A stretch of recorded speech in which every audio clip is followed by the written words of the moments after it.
Working out where to actually put the microphone when you're recording your piano can be quite difficult. And in response to a couple of viewer requests, I thought it would be worthwhile putting this video together with some of the things that you need to think about when doing this. Are you sitting comfortably? Then let's begin.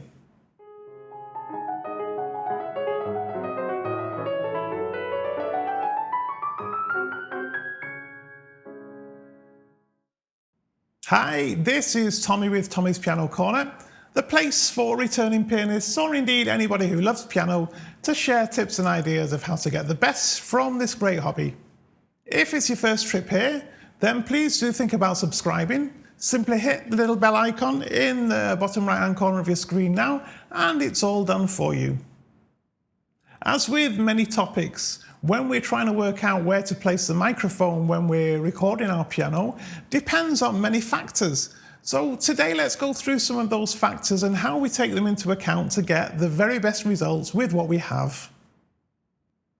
If your intention is to capture the audio and the video simultaneously on the same device when you record, then of course your options for placing the microphone are somewhat limited by either the length of the cable that comes from your phone or the position of the phone when you want to be able to do your camera angle.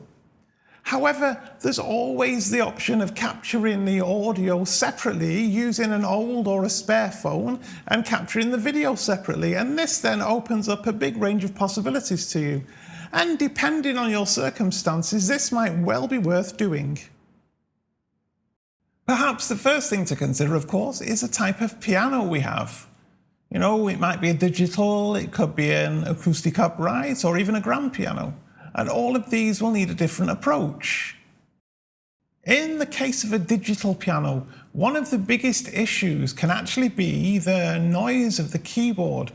You'll find that very often you get a sort of thudding noise because of the way they're built, and this gets picked up disproportionately on the microphone when you try to record. And of course, the closer you have the microphone to the piano, the louder that effect becomes and the more off-putting it is. And sometimes if you have the microphone actually on the piano, it becomes almost deafening in a funny sort of way.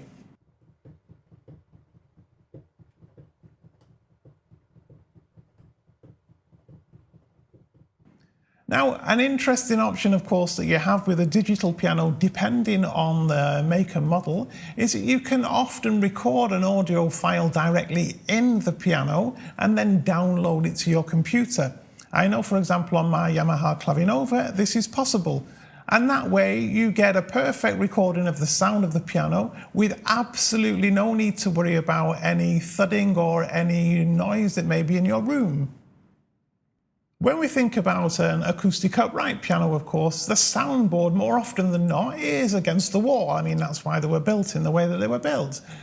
But you've also got the fact that the piano has a lid that can be up or down, and there's also a front that you can take on or off. With a grand piano, of course, you even have two lids that can be open and open to varying degrees. So that's something you can think about.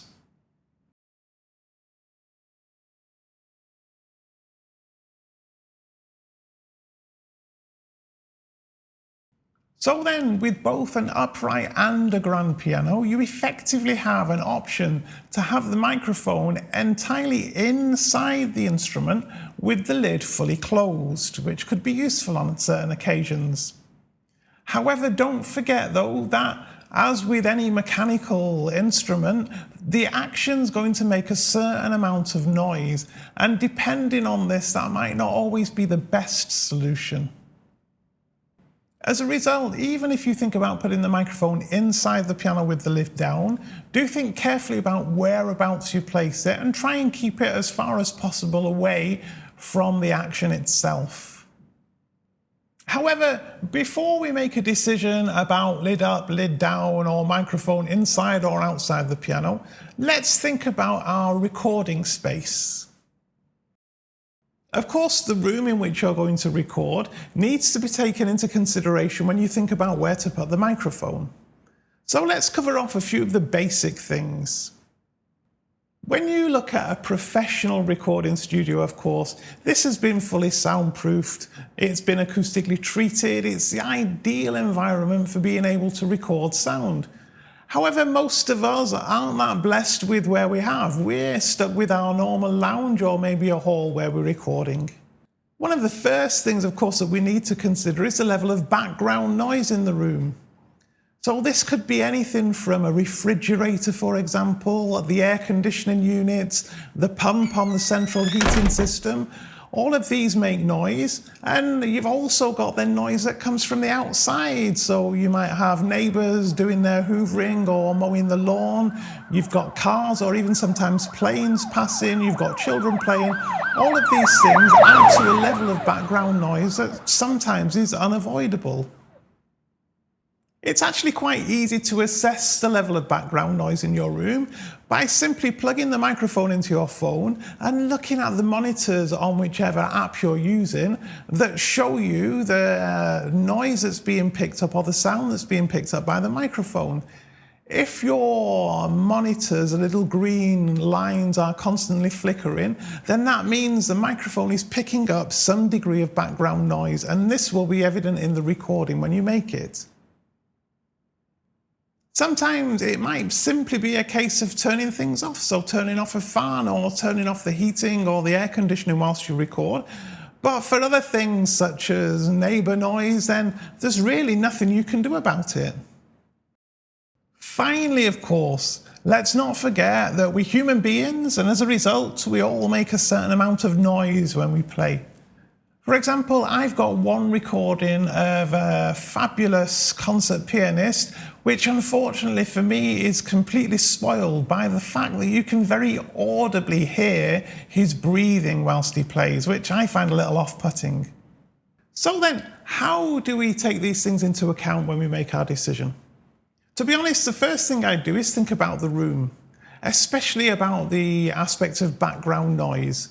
If this is something that is going to be unavoidable for you, then the simplest solution is to put the microphone as close as possible to the piano, and perhaps, if possible, even inside the piano with the lid closed.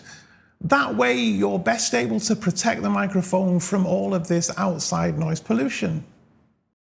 It's also worth remembering too that the closer the microphone is to the instrument, the lower you can set the gain, and therefore the less sensitive the microphone becomes to low-level background noise such as air conditioning.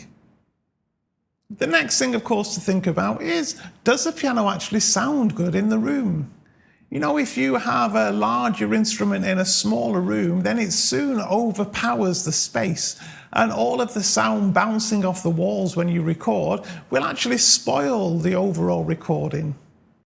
Again, this is a scenario where having the microphone as close as possible to the piano, and perhaps even inside, is a good way of getting rid of this unwanted acoustic effect of the room.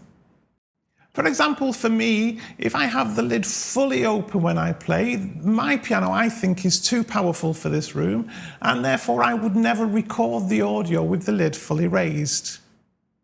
However, if you're in a nice hall or you've got a nice big lounge with plenty of absorbent material and the piano sounds great in there, then why not try to capture more of the effects of the room by placing the microphone further away from the instrument?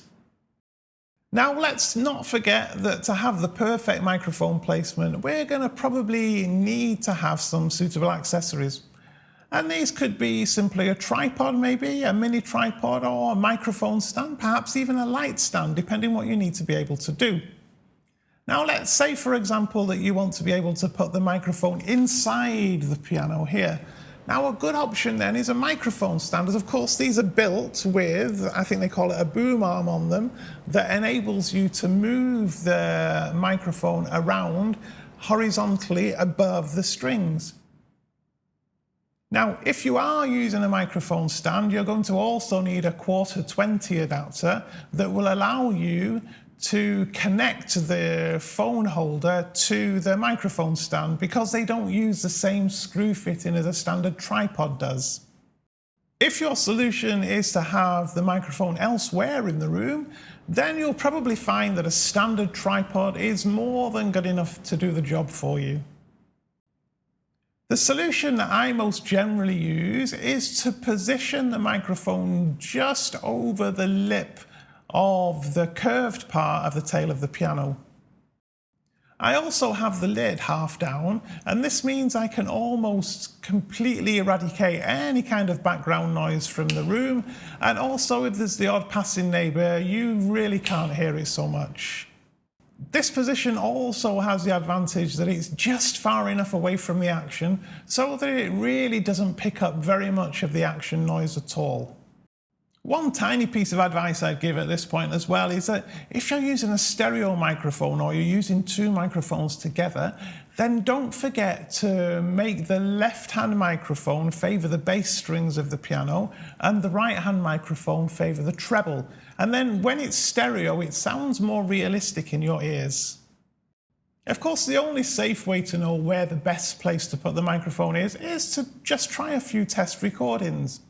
Every room is different, every piano is different. For example, you might find that your instrument, the action is much quieter than that on mine. And therefore, being able to place the microphone a little closer to the action isn't going to be a problem for you. Wherever you do place the microphone finally, please don't forget to make sure that your settings are right, especially the microphone gain. If this is set too high, then you'll find that your recordings will distort, which is very unpleasant. And it's a shame after you've gone to all of that trouble to find that they get spoiled by the fact that you didn't set the settings properly. Most microphones you'll be able to do this quite easily, even on your phone, just using a downloadable app. I'll link a couple of videos in a second for you that tell you how to put equalization and reverberation into your recordings if you want to, and you'll find this useful as well. If you're not already, then please do subscribe to Tommy's Piano Corner. Don't forget to click the little bell icon so you're notified of new videos as and when they're released. I thank you very much for watching, and I will see you soon.